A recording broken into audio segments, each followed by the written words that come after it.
Hello friends, WhatsApp. कैसे हैं आप सभी? आशा करता हूँ अच्छे होंगे, स्वस्थ होंगे। और जैसे थंबनेल पर आपने देख लिया होगा, सीआरपीसी कवर करेंगे आज। ये लेक्चर आज बहुत ही ज़्यादा इंपॉर्टेंट होने वाला है, तो वीडियो को पूरा देखना है और स्किप बिल्कुल नहीं करना है। अगर स्किप करेंगे तो बहुत कुछ गवा देंगे। जैसे आईपीसी वाली वीडियो में बताया था कि 4 स्टूडेंट ऑलरेडी सिलेक्ट हो चुके हैं गवर्नमेंट एग्जाम में, 5वें आप हो सकते हैं। पढ़ाई की गुणवत्ता इतनी ऊँच है, आप एक बार से हम देखिए, पढ़िए। उसके बाद आप अपना परीक्षण कीजिए, आपने क्या सीखा, और अन्य चैनल से कंपैरिजन कीजिए। आपको स्पष्ट हो जाएगा कि पढ़ाया किस प्रकार जाता है। और सीआरपीसी आज इस प्रकार पढ़ाऊंगा कि आपको वकीलों की आगे सलाह लेने की कोई आवश्यकता नहीं है। और जैसे थंबनेल पर देखा होगा कि आपने थानों में आप गए होंगे, या जो होते हैं पुलिस थाने, उनमें गए होंगे, लेकिन आप प्रार्थना पत्र देकर वापस आ गए होंगे। आपकी एफआईआर नहीं लिखी गई होगी। आज मैं बताऊंगा एफआईआर कैसे लिखवाई जाती है, कैसे पूरी प्रक्रिया होती है, कौन कौन सी धाराओं में इसके बारे में प्रावधान है। और अगर आपको कोई एग्ज़ाम नहीं देना है तो भी बहुत ज़्यादा इंपॉर्टेंट ये वीडियो है, क्योंकि व्यवहारिक नॉलेज आज इसमें बहुत ज़्यादा गहराई से मैं करवाऊँगा। साथ में वो चीज़ें बताऊँगा जो आपको काम आएंगी और एग्ज़ाम में तो आएंगी ही आएंगी। ठीक है, तो चलिए वीडियो को पूरा देखना, और स्किप करेंगे तो बहुत कुछ गवा देंगे। मैं यही, अगर जाना है तो अभी छोड़कर चले जाइए।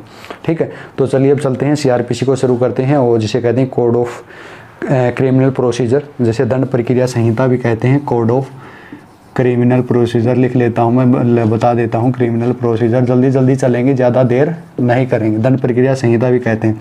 तो इसके बारे में जो है 1973 में पारित हुआ, और 1 अप्रैल 1974 को लागू किया गया। पहली बात तो यह नोट कर लीजिए, 1 अप्रैल 1974 को लागू किया गया। और कोई अपराध होता है तो 2 प्रक्रियाएं होती है। जैसे मैंने आईपीसी में बताया था आपको कि एक पीड़ित के प्रति कौन सी प्रक्रिया अपनाई जाएगी और आरोपी के प्रति कौन सी प्रक्रिया अपनाई जाएगी।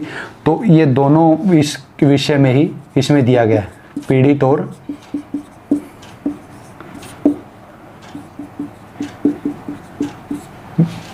और इसमें पीड़ित और जो आरोपी है, दोनों का ब्यौरा दिया गया है।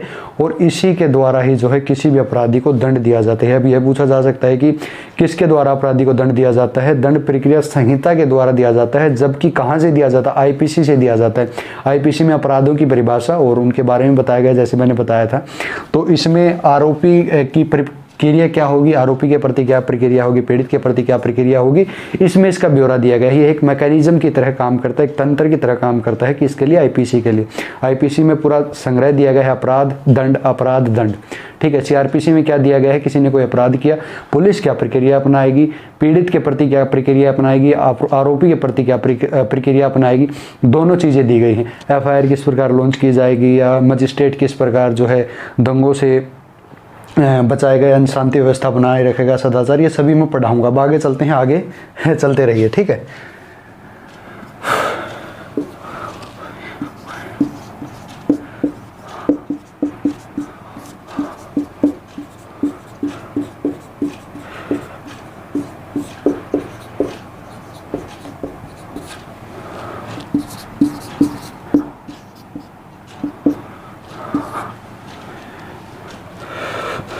इसमें देखिए जो 484 धाराएं हैं। अब यह पूछा जाए कि सीआरपीसी में कितनी धाराएं हैं, तो सीआरपीसी में 484 धाराएं हैं। संशोधन सहित कितनी हो जाएंगी? 528। कुल पूछी जाए यानी संशोधन सहित तो 528 हो जाएंगी। अनुसूची पूछी जाए कितनी है तो 2 हो जाएंगी। फार्म कितने प्रकार के? 56 प्रकार के फार्मों के बारे में सीआरपीसी में बताया गया। ठीक है, अब आगे चलते हैं, धाराओं पर बात करते हैं। या तो मैंने थोड़ा सा आपको बता दिया, इसका परिचय बता दिया। अब आगे चलते हैं, आगे क्या आ सकता है? धारा 41B।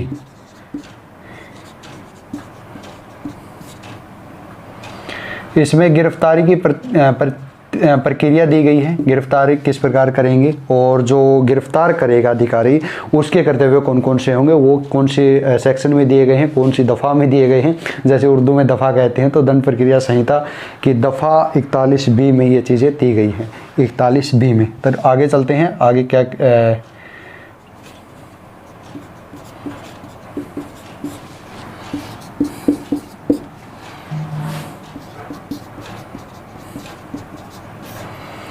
अब 41D में क्या कहा गया है? 41D में कहा गया है कि अगर किसी व्यक्ति को गिरफ्तार किया जाता है और उससे प्रिपरेशन किए जाते हैं पुलिस द्वारा, तो प्रिपरेशनों के दौरान अधिवक्ता उसे उसको मिलाया जाएगा और उसके बाद उसके प्रिपरेशन किए जाएंगे। लेकिन यह इसमें ये ध्यान रखिए कि सभी प्रिपरेशनों के दौरान अधिवक्ता से मिलवाना आवश्यक नहीं है। एक बार अधिवक्ता को मिलवाना उसे आवश्यक है 41D के अनुसार। जब पुलिस उसे प्रिपरेशन करेगी, सभी प्रिपरेशन करते समय अधिवक्ता उसके साथ रहे ऐसा नहीं है, ठीक है। सभी प्रश्नों के साथ ऐसा नहीं है, मिलवाएगी उसको, ठीक है। 41D में ऐसी प्रावधान किया गया है,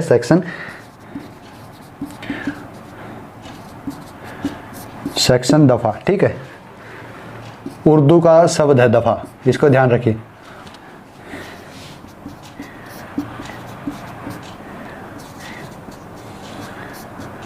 धारा 46 और धारा 51। धारा 46 क्या है? गिरफ्तारी कैसे की जाएगी, गिरफ्तारी कैसे की जाएगी और गिरफ्तार किए गए व्यक्ति की तलाशी के विषय में है। तलाशी किस प्रकार ली जाएगी, तलाशी के विषय में है। तलाशी के विषय में गिरफ्तारी कैसी की जाएगी, कौन सी धारा में दिया गया है? धारा 46 में दिया गया है। और गिरफ्तार व्यक्ति की तलाशी से संबंधित जो हो कौन सी धारा में दिया गया है? धारा 51 में, ठीक है। अब आगे चलते हैं, आगे क्या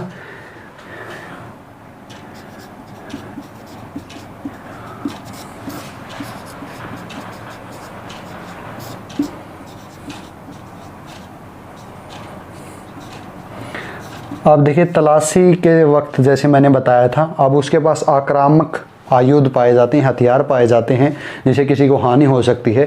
तो इसमें जो है, जो अधिकारी तलाशी लेगा और जो गिरफ्तार करेगा उसको उन्हें अभिघृत करने के बारे में बताया गया है धारा 51 में। तो ये इसका कर्तव्य दिया गया है अधिकारी का, जो करेगा कि आपको किस प्रकार अभिघृत करने हैं, कैसे करने हैं, तलाशी किस प्रकार लेनी है, ये चीज़ इसमें बताई गई हैं। अब आगे चलते हैं।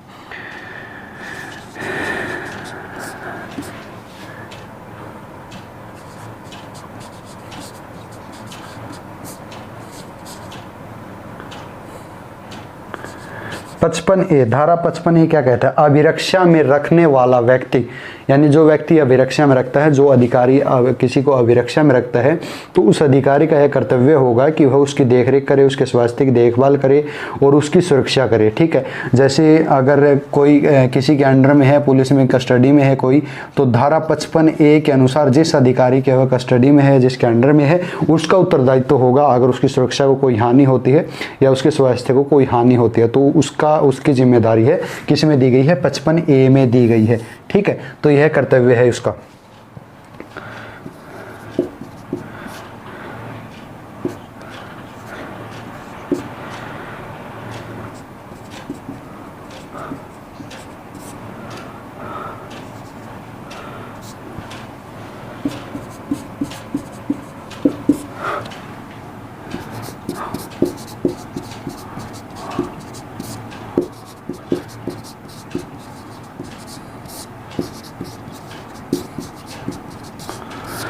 धारा 58 में क्या कहा गया है कि जो भी मजिस्ट्रेट होता है उसके आदेश पर, यानी जो भार साधक अधिकारी होता है, जैसे ये थाना हो गया और ये 100 मीटर और 200 मीटर जो भी इसके अंदर एरिया आता है, इसका भार साधक अधिकारी का जो होता है, इसके अंडर में जो एरिया आता है यहाँ पर, और ये मजिस्ट्रेट हो गया, इसके द्वारा आदेश दिया जाता है, जिसका ये क्षेत्र है, अधिकार क्षेत्र है, जिला मजिस्ट्रेट हो गया या उपखंड मजिस्ट्रेट हो गया, उपखंड मजिस्ट्रेट हो गया, तो इसके द्वारा आदेश दिया जाता है या नोटिस दिया जाता है कि जितने भी भार साधक अधिकारी द्वारा जो लोगों को गिरफ्तार किया गया है बिना वारंट के संज्ञेय अपराधों के लिए, या भले ही उन्हें जमानत पर छोड़ दिया गया हो, तो उन सभी की सूचना जो है जिला मजिस्ट्रेट को देनी होती है।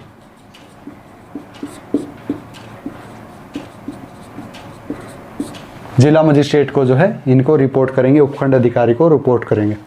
अब चलते हैं धारा 108।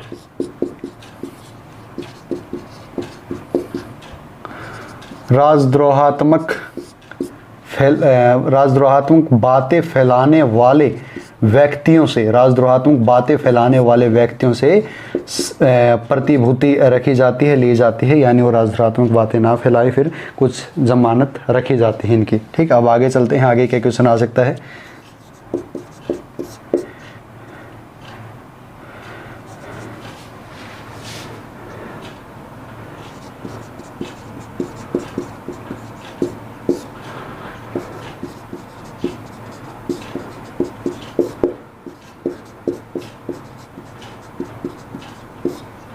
अब इसमें अगली धारा में जो दिया गया है, जो आवारागर्द व्यक्ति होते हैं या जो ऐसे व्यक्ति होते हैं जिनसे शांति भंग हो सकती है या खतरा हो सकता है सदाचार को, तो उनसे कुछ जमानत ली जाती है और रखी जाती है ताकि वह एक दायरे में रहे। उस जमानत के कान रखी गई है ताकि वो जब्त ना हो। वो जमानत जो पुलिस ने उनके पास रखी है उसको जब्त पुलिस ना कर सके, इसलिए वो दायरे में रहती हैं, इसलिए जो है रखी जाती है। अब ये तो थी मेन धाराएं जो आपको पता होनी चाहिए कर्तव्यों के बारे में। एग्जाम की तैयारी कर रहे हैं, व्यवहारिक तैयारी करते हैं। अब थोड़ी ही आगे चलते हैं एडवांस लेवल में, जो आपको विशेषकर होनी चाहिए। ठीक है, आते हैं धारा 144 पर। धारा 144 क्या कहती है, क्या है, कैसे है? जिलाधिकारी के एक नोटिफिकेशन द्वारा लागू होती है और जहाँ पर भी यह लगाई जाती है वहाँ 4 या इससे ज़्यादा लोग इकट्ठे नहीं हो सकते और यहाँ पर कोई हथियार ले जा सकते हैं, ला सकते हैं वगैरह। ठीक है, और धारा 144 का उल्लंघन करने वाले पर पुलिस गिरफ्तार कर सकती है और 1 साल की व्यक्ति या 6 महीने की सज़ा हो सकती है, जैसा लोक शांति में आवश्यक हो। तो इस धारा में जो है 1 साल या 6 महीने कैद की सज़ा, 6 महीने की सज़ा, लेकिन यह एक ज़मानती अपराध है, यह ध्यान रखना, इसमें ज़मानत हो जाती है। कई बार बोर्ड और अन्य परीक्षाओं के एग्ज़ाम के समय में भी जो है इसको 100-200 मीटर में धारा 144 लागू कर दी जाती है ताकि शांति व्यवस्था बनी रहे। उसे जो है मैंने बताया था 1 साल 6 महीने की सज़ा हो सकती है। और इसमें क्या हो सकता है कि और इसके बाद जो है इसे गिरफ्तार के बाद रिहा करना होता है। ठीक है, अधिनियम में यह व्यवस्था की गई है। और राज्य या केंद्र शासित प्रदेश में जो है केंद्र शासित प्रदेश में जो है जिला मजिस्ट्रेट या कार्यकारी मजिस्ट्रेट जो होता है वो यह करता है, एक नोटिफिकेशन जारी करता है और धारा 144 को लागू करता है। और धारा 144 में जो है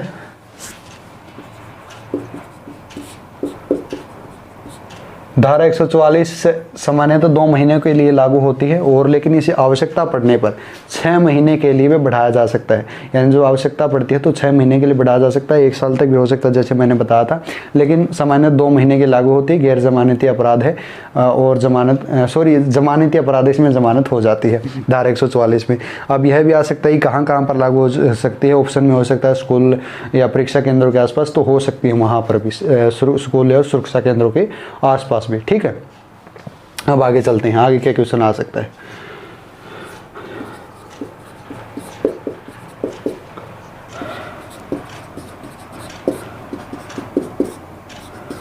पुलिस के निवारक शक्ति में है, यानी जो संघीय अपराध होते हैं उन्हें रोकने के लिए जो है इसमें इसका पुलिस का कर्तव्य दिए गए हैं, अधिकार दिए गए हैं।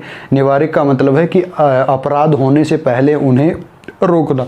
ठीक है, तो धारा 151 में ये बताया गया है कि अपराध होने से पहले किसी व्यक्ति को बिना वारंट के गिरफ्तार किया जा सकता है, उसके बाद उसे मजिस्ट्रेट के समक्ष प्रस्तुत किया जा सकता है। अगर जो अधिकारी होता है उसको ऐसा लगे कि यह अपराध संज्ञेय है और अन्यथा कोई अन्य चीज़ नहीं है जिससे इस अपराध को रोका जा सके होने से, तो वह गिरफ्तार उसको कर सकता है, बिना वारंट के कर सकता है। तो यह आ सकता है कि धारा कौन से धारा के अनुसार जो है बिना वारंट के गिरफ्तार किया जा सकता है, तो धारा 151 इसका सही उत्तर हो जाएगा। और अब आते हैं इसके जो मजिस्ट्रेट के पास प्रस्तुत करते हैं। अब संज्ञेय और असंज्ञेय और बता देता हूँ, यहाँ पर 2 ही अपराध होते हैं, संज्ञेय और असंज्ञेय, यानी कॉग्निजेबल और non cognizable offence. Cognizable offence वो होते हैं जो जिसमें वारंट की कोई आवश्यकता नहीं होती। ठीक है, पहले। और नॉन कॉग्निजेबल वो ऑफेंस होते हैं जिसमें पहले वारंट लेना पड़ता है मजिस्ट्रेट से, उसके बाद ही उसको गिरफ्तार किया जा सकता है। ठीक है, भारत, श्रीलंका, बांग्लादेश में इसकी ये 2 व्यवस्थाएं हैं, कॉग्निजेबल और नॉन कॉग्निजेबल। ठीक है, इनमें भी है, इन देशों में भी है। तो क्योंकि आईपीसी के थे जिनमें लागू था, क्योंकि उपनिवेशवाद थे जैसे मैंने बताया था, तो इनमें भी यह है व्यवस्था लागू है। अब आगे चलते हैं, आगे क्या संज्ञेय हो गया। संज्ञेय अपराध ये भी बता देते हैं जिसमें ये घने अपराध होते हैं, गंभीर अपराध होते हैं, जिसमें ज़्यादा कार्य करना होता है पुलिस को, यानी अपने कर्तव्यों के प्रति ज़्यादा कर्तव्यबद्ध रहना पड़ता है शांति व्यवस्था को बनाए रखने के लिए। अब आगे आते हैं,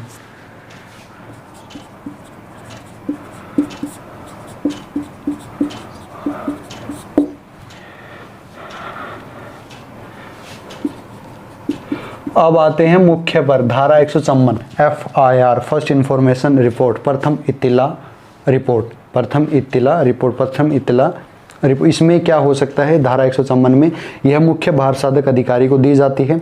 और पहली बात ये ध्यान रखिए कि जो आप देते हैं, जो आप सामान्यतः आपने देखा होगा कि पुलिस थानों में जाते हैं लोग, या गांव में होते हैं तो पुलिस थानों में जाते हैं तो क्या होता है कि एक एप्लीकेशन लिख कर दे आते हैं, उसको किसी रजिस्टर में दर्ज नहीं किया जाता है। उसी एप्लीकेशन के आधार पर कहा जाता है कि कार्रवाई आगे बढ़ा दी जाएगी।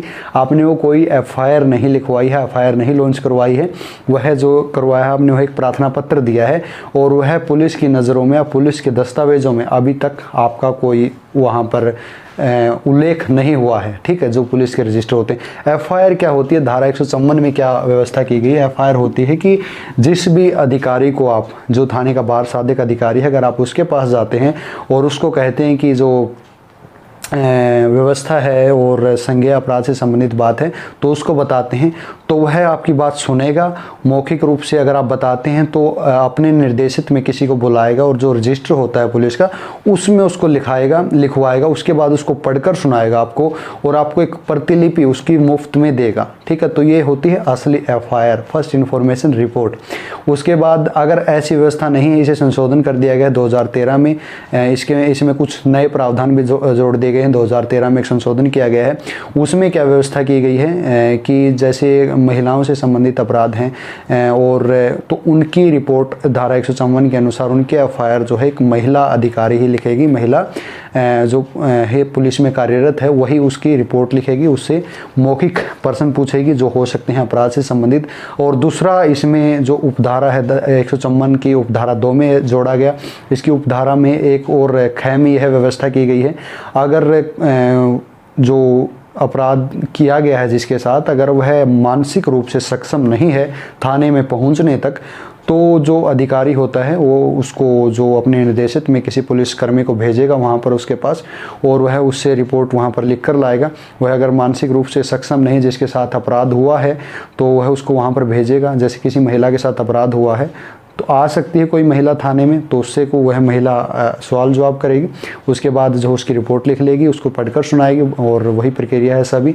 लेकिन अगर कोई महिला है उसी के साथ संगीन अपराध हुआ है और यौन अपराध हुआ, जैसे मैंने बताया था, इसके बारे में पूरी लिस्ट है IPC में, कौन कौन से अपराधों में कौन कौन सी धाराएं होंगी। तो अगर ऐसी महिला है और वह सक्षम नहीं है थाने में पहुँचने तक, तो उसके लिए जो है अधिकारी अपने पुलिसकर्मी को भेजेगा, उसकी रिपोर्ट वहाँ पर लिखी जाएगी, और ऐसे व्यक्ति की उपस्थिति में लिखी जाएगी जो उसके आसपास हो, मतलब उससे निकटतम हो, साथ में द्विभाषी हो, जो उसको समझा सके इस विषय में कि आपके बारे में ये हुआ, ताकि वो अगर वह बोल नहीं पाती है तो ये सभी चीज़ें होंगी। साथ में जो है पूरी प्रक्रिया होगी, इसकी फिल्म बनाई जाएगी, इसकी CD तैयार की जाएगी, और इसके बाद जो है उसको आगे मजिस्ट्रेट के समक्ष प्रस्तुत किया जाएगा। तो ये होता है असली FIR फर्स्ट इन्फॉर्मेशन रिपोर्ट। अब कई बार क्या होता है कि धारा 154 जैसे मैंने बताया कि पुलिस वाला या पुलिस का जो मुख्य भार साधक अधिकारी होता है, जो थाने का इंचार्ज होता है, वो आपकी रिपोर्ट लिखने से इनकार कर देता है और आपको भगा देता है वहाँ से, या कह देता है कि प्रार्थना पत्र लिखवा कर लाइए, तो यह उसका अधिकार नहीं है, वह गलत कर रहा है आपके साथ, ठीक है। तो इस चीज़ को ध्यान रखना। एक छत्तीसगढ़ का मामला था, छत्तीसगढ़ इलेक्ट्रिसिटी बोर्ड का मामला था, उसमें माननीय सुप्रीम कोर्ट ने कहा था कि अगर ऐसा कोई करता है, और उसमें माननीय सुप्रीम कोर्ट ने कहा था कि भार साधक अधिकारी के यह कर्तव्य हैं कि वह, और उत्तरदायित्व है कि वह रिपोर्ट लिखेगा और उसको पढ़कर सुनाएगा, उनके साथ असभ्य व्यवहार नहीं करेगा, और उसके बाद आगे कार्रवाई करेगा। और अगर ऐसा नहीं करता है तो भी इसमें प्रक्रिया दी गई है कि इसमें मैं बता देता हूं, अगर आप यहाँ पर पढ़ रहे हैं तो मैंने बताया था व्यवहारिक नॉलेज बहुत ज़्यादा है, बताऊंगा, गहराई से बताऊंगा जो चीज़ें आपके वास्तव में काम आएंगी। और अगर पढ़ेंगे व्यवहार में जो चीज़ें होती हैं ज़्यादातर वही एग्जाम में आती हैं, तो एग्ज़ाम की टेंशन तो छोड़ दीजिए, वो उसमें तो आपके नंबर कहीं नहीं जाने दूंगा, ठीक है। तो इसमें क्या होता है कि जैसे धारा 154(3) है, सेक्शन 154(3), उसमें एक व्यवस्था की गई है, धारा 154 कि उपधारा 3 में एक व्यवस्था की गई है, उपधारा 3 में एक व्यवस्था की गई है कि अगर नहीं लिखी गई है आपकी रिपोर्ट तो आपको क्या करना है, कुछ नहीं करना है, आपको प्रार्थना पत्र लिखना है, पुलिस अधीक्षक को, सुपरिटेंडेंट ऑफ पुलिस जो होता है, एसपी होता है जो जिले का, उसको लेटर लिखना है, उसको बताना है कि इसने मेरे साथ असभ्य व्यवहार किया स्थानीय के अधिकारी ने और मेरी रिपोर्ट नहीं लिखी है, ये चीज़ें नहीं की हैं। उसके बाद उस लेटर को पोस्ट कर देना है। अब पुलिस अधिकारी का क्या कर्तव्य होगा, जो सुपरिटेंडेंट ऑफ पुलिस है, पुलिस अधीक्षक, उसका क्या कर्तव्य होगा कि वह उसको देखेगा कि वाकई में अपराध जैसे संज्ञेय है यानी कोग्निजेबल है, संज्ञेय अपराध है जिसका अन्वेषण करना ज़रूरी है यानी किसी के साथ गलत हुआ है, तो वह क्या करेगा कि अपने अनुसार कार्रवाई करेगा, साथ में एक अलग पुलिस कर्मी को नियुक्त कर देगा और जो बार साधक अधिकारी को जितनी भी पावर दी गई हैं वह उस पुलिस कर्मी को दे दी जाएंगी या उस पुलिस अधिकारी को दे दी जाएंगी उस कार्य के अन्वेषण के लिए जो आवश्यक है, जैसे पुलिस अधीक्षक समझे।